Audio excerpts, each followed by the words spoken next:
ये है दिल्ली दर्पण।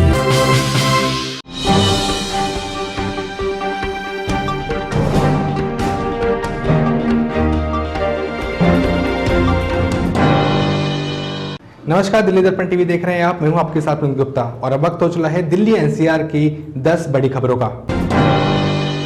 देश में कोरोना संक्रमितों की संख्या बढ़कर 3,08,993 हो गई है।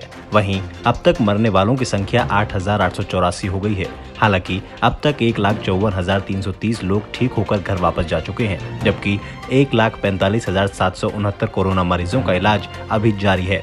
बीते 24 घंटे में रिकॉर्ड 11,458 कोरोना के नए केस आए हैं, जबकि 386 लोगों की मौत हो चुकी है। दिल्ली में एक दिन में 2000 से ज्यादा कोरोना मरीजों की पुष्टि हुई है। इसके साथ ही दिल्ली में कोरोना मरीजों का आंकड़ा 36,000 के पार हो चुका है। दिल्ली में पिछले 24 घंटों में कोरोना वायरस के 2,137 नए मामलों की पुष्टि हुई है। इसके साथ ही दिल्ली में कोरोना वायरस के कुल मरीजों की संख्या 36,824 हो चुकी है।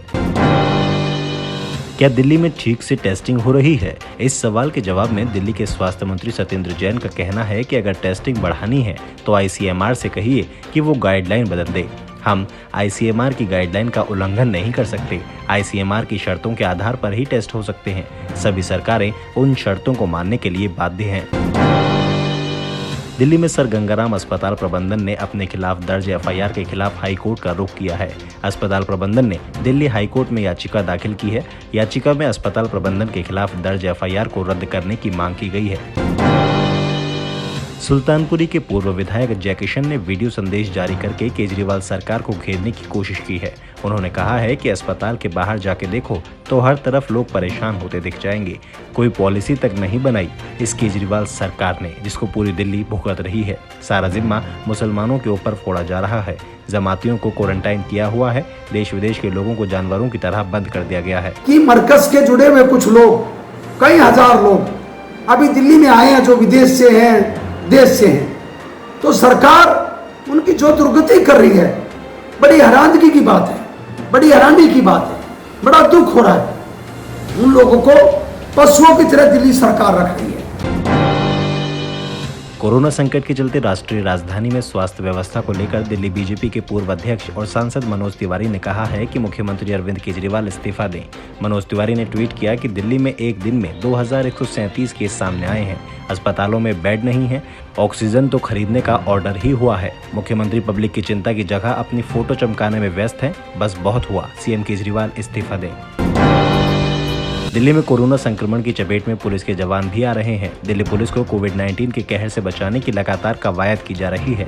जहां पुलिस वालों को तमाम एहतियात बरतने के निर्देश दिए गए हैं, वहीं थाने में भी कामकाज का तरीका बदल दिया गया है।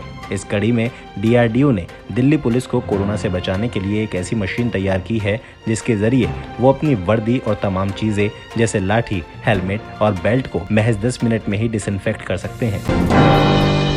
दिल्ली में कोरोना संक्रमण के मामले लगातार बढ़ रहे हैं। लगातार बढ़ रहे संक्रमण के बीच मौत के आंकड़े भी लगातार बढ़ रहे हैं।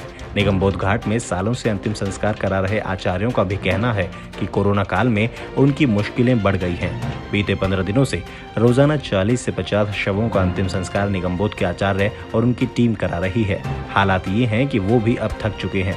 लगातार बढ़ रही लाशों को देखकर वो भी परेशान हैं। टीवी एक्ट्रेस दीपिका सिंह ने अरविंद केजरीवाल से अपील की। कोरोना संक्रमित मां के लिए मांगा बेड। उन्होंने कहा कि बेड नहीं मिल पा रहा है। दीपिका को दिया और बाती से मिली थी पहचान। देश की राजधानी दिल्ली में कोरोना वायरस के कारण बिगड़ते हालात को देखते हुए उपराज्यपाल अनिल बैजल ने एक सलाहकार समिति का गठन किया है। 6 सदस्यीय ये समिति कोरोना के अलग अलग पहलुओं पर अपनी रिपोर्ट और सलाह देगी। उपराज्यपाल अनिल बैजल ने समिति को निर्धारित समय सीमा के भीतर अपनी report Delhi disaster management authority यानी कि DDMA को सौंपने के निर्देश दिए हैं। दिल्ली एनसीआर की बाकी तमाम खबरों के लिए आप देखते रहिए दिल्ली दर्पण टीवी।